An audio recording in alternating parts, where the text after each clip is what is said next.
বৌদি চোখ খুলো। না না, তুমি আগে ফুলটা নাও, তারপরে চোখ খোলো। ফুল আমি পরে নিব, আগে চোখ খুলো। আরে তুমি বুঝতে পারতেছ না কেন? আমার তো শরম করতেছে। নাও না। আমি শেষবারের মতো বলতেছি চোখটা খুলো। আর আমিও তো শেষবারের মতো বলছি তোমাকে, গোলাপটা নাও। তুমি যদি গোলাপটা নাও তাহলে আমার সব প্রশ্নের উত্তর আমি পেয়ে যাব, আর আমার লজ্জাও কেটে যাবে। নাও। ফুল না নিলে তুমি চোখ খুলবা না।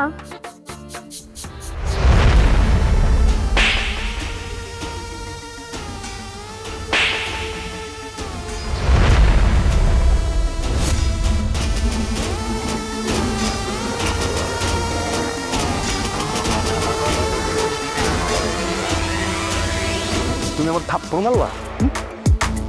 এখন যদি আমি তোমাকে চুমা দিয়ে দিই, হ্যাঁ, তখন তুমি কি করবা? তোমাকে বাঁচানোর কারো সাহস আছে? আমার নিজের সাহস আছে। একদিনের মধ্যে তুই আমাদের বাড়ি ছেড়ে চলে যাবি। তাছাড়া বলতেছি, নাহলে আমি তোর জুতা দেখ পিটাই আজকে বাচ্চা বাদ। আচ্ছা আচ্ছা আচ্ছা, কি করতেছো? তুমি আমার ছাদে রেখে যে ব্যাপারটা করলো না, এটা আমার সারা জীবন মনে থাকবে।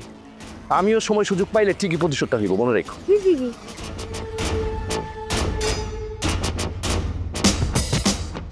নুরি, তোমার এই কাজটা করা উচিত হয় নাই। কোন কাজের কথা বলতেছেন আপনি? আমি কি ভুল করছি? তুমি যে ফুলমতির কথা শুনিয়া তারে বিশ্বাস করে এই কাজটা করবা, আমি এটা মানতেই পারি না। তুমি তারে কতটুকু চিনো? শোনেন, আমি ফুলমতি খালাকে ভালোই চিনি, আপনার আমাকে চিনাইতে হবে না। আপনি কি বলতে আসছেন সেটা ক্লিয়ারলি বল। তুমি ওই মহিলারে কিছুই চেনো না। তুমি জানোই না ওই মহিলা কত খারাপ। নিজের স্বার্থের জন্য সে কত নিচে নামতে পারে, এটা তুমি ধারণাই করতে পারো না। সেই ফুলমতি তোমারে কইলো যে বদি খারাপ, বদি ভালো না। ফুলমতির মতো একটা দুষ্ট মহিলার কথা বিশ্বাস করে তুমি যে বদির গলায় থাপ্পড় মারলা, এটা আমি কোনো ক্রমেই মানতে পারতেছি না। আচ্ছা ঠিক আছে, আমি মানলাম ফুলমতি খালা একটা বাজে মহিলা, কিন্তু আমাকে একটু বললে তো, সে বদির নামে কেন উল্টাপাল্টা কথা ছড়াবে? তার তাতে কি লাভ, কি স্বার্থ? ওরে বাবারে, তার কি লাভ, তার কি স্বার্থ, এইটা বোঝার ক্ষমতা তোমার আমার মতো সহজ সরল মানুষের নাই। এরা যে কোন প্যাচ কোন জায়গায় লাগায়, কোন কামে কোন প্যাচ লাগায়, এইটা আমার এক জনম পার হয়ে গেলেও আমি বুঝতে পারবো না।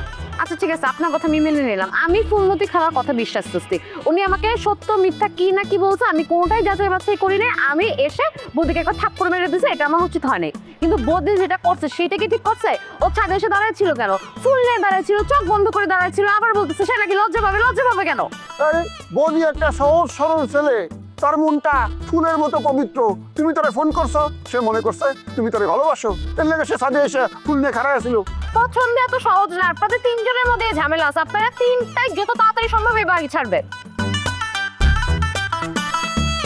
তুমি না করলেও আমরা বাসা ছাড়িয়ে যেতাম। এত ক্যাসাল করে কোনো ভদ্রলোক বাসায় থাকতে পারে না।